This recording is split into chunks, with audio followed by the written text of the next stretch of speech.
Salve, empreendedor pet! Hoje eu estou aqui com um velho conhecido do canal, o famoso cantador, Ronaldo Dias da Pet Conte. Fala, meu querido Ricardo. Ronaldão. Tamo junto aí mais uma vez. É isso aí, cara. Ronaldo, hoje o tema que a gente veio tratar aqui é um tema importante para todo mundo que empreende no mercado pet. Perfeito. A gente vai falar de uma coisa que está incomodando todo mundo, que é o preço das rações. De fato, Ricardo, a ração aumentou bastante, né? E a dificuldade de competitividade dos pequenos pet shops realmente tem aumentado cada vez mais. É verdade, cara. E, assim, a gente percebeu que desde o início da pandemia, com o aumento das matérias-primas, dos insumos, das commodities, o preço da ração, ela mais do que dobrou em alguns casos. E tem um fator importante aí, que é o seguinte: com o preço da ração lá em cima, o mercado todo ele vai travando, vai parando, porque o fundamental é a ração. O pet tem que comer. Então, se o cara gasta boa parte do orçamento dele com ração, o que acontece? Depois, o final, você acaba não comprando, não tendo mais acessórios. Não dá tanto banho. Não dá tanto banho. E aí isso acaba prejudicando todo o processo de faturamento, de lucratividade toda a cadeia, e tudo mais. Compromete toda a cadeia pet, né? Exatamente. E aí, Ronaldo, o que acontece é que a gente tem algumas alternativas, né? Acho que o que você estava me contando antes da gente começar a gravar é que a carga tributária para rações é um negócio absurdo, né? Não tem precedentes aí no mundo. Exatamente, Ricardo. No Brasil, você compra um saco de ração, na verdade, metade do saco é imposto. Então, você poderia comprar o dobro de ração se não fosse a carga tributária. Você tem uma ideia, nos Estados Unidos, é menos de 7% os impostos sobre a ração. Enquanto na China, 17%. Né? Na Europa, chega no máximo a 20%. E no Brasil é mais de 50%. E esse ano, os estados ainda aumentaram os impostos. 13 estados aumentaram o ICMS, que é um dos principais componentes. Então, você tem sobre a ração, dependendo do estado, até 20% de ICMS. Você tem 9,25% de PIS e COFINS. Você pode ter de 7,5% a 10% de IPI, além dos impostos sobre embalagem, sobre os insumos que podem ser para fazer o concentrado. Então, assim, é uma carga tributária acachapante, vamos dizer assim, com certeza, que compromete o poder de compra do tutor, né? Isso já chamou a atenção, inclusive, dos nossos deputados, né, lá em Brasília, e estão querendo passar aí uma lei para redução de impostos, é isso? Exatamente. Tem uma comissão lá que trata da saúde dos animais que está se juntando para organizar um projeto de lei visando a redução dessa carga tributária. Eles provavelmente vão buscar isso em nível federal, porque você tem a questão dos estados, né? Então não adianta o governo federal baixar um pouco se os estados também não baixarem, porque o ICMS é um dos impostos que mais impacta no valor da ração. Entendi. Ronaldo, qual é o caminho que isso vai trilhar? Me explica o que vai acontecer na prática.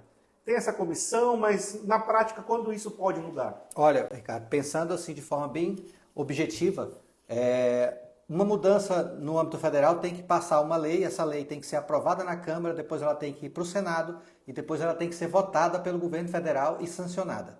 Isso para poder reduzir PIS, COFINS e o IPI, que são parte dos impostos. Mas tem o ICMS. E ainda tem o ICMS. O ICMS depende de cada estado fazer uma redução na base de cálculo, vamos dizer assim, como ele faz hoje no caso da cesta básica, né? Porque se a gente pensar que hoje o pet é como se fosse um membro da família, então é uma analogia que a gente poderia usar, uma redução, assim como você tem uma redução nos alimentos da cesta, que compõem ali a cesta básica. Porque é básico, né? É item de sobrevivência, do pet. Né? Imagine aí, Ricardo, os abrigos de animais, que tem 50, 100 cães, como é que eles estão fazendo para poder colocar, né? E o pet não é aquilo que você simplesmente troca a ração e está tudo ok, né? Sim. Porque você pode ter problemas, né? E quem tem cães idosos, cães com problemas de rins, é mais difícil ainda porque a ração é ainda mais cara. Ação hipoalergênica, né? É complicado. Então, tá bastante difícil. Realmente, alguma coisa precisa ser feita nesse ínterim aí para poder o pessoal conseguir manter os seus animais. Certo. E quais são as iniciativas que já estão acontecendo em níveis estaduais, por exemplo? Você tem conhecimento de alguma? Olha, a gente está buscando, igual no caso do Paraná, iniciando um processo para se buscar uma sensibilização do governo do estado para esse tipo de assunto, né, que é muito importante. E em nível federal, essa bancada que está buscando aí esse processo para poder tentar reduzir. Mas, de fato, depende de Câmara, né, da Assembleia Legislativa, depende de Congresso Nacional para que isso realmente saia. Então, é algo que talvez aí nos próximos 2, 3 meses ainda demore para a gente poder ver uma ação efetiva, a não ser que seja editada em uma medida provisória, né, que aí com isso depois ela já tem validade já direta e aí depois espera-se a aprovação da Câmara Legislativa, né, federal e estadual. Então, o que tanto o consumidor quanto o empreendedor podem fazer é pressionar os seus deputados, pressionar o governo, é isso? Isso mesmo. Isso aí é algo importante. As associações de proteção aos animais, né, e a sociedade em geral pressionar o deputado federal, deputados estaduais, para que possa fazer alguma legislação que venha contribuir para a redução dessa carga tributária e, assim, de fato, ajudar todo o setor, né? Porque você ajuda uma cadeia completa, tanto as famílias, quanto os abrigos, quanto o próprio Estado e o próprio governo, porque estão sofrendo aí todo o ecossistema pet, né? Os pequenos pet shops, as pequenas distribuidoras, que têm dificuldade de competição porque o preço, quanto maior o preço da ração, mais dinheiro eles têm que ter para poder colocar no seu negócio. E o que é pior, quem tem um pequeno pet shop, você sabia que ele estoca imposto? Como assim?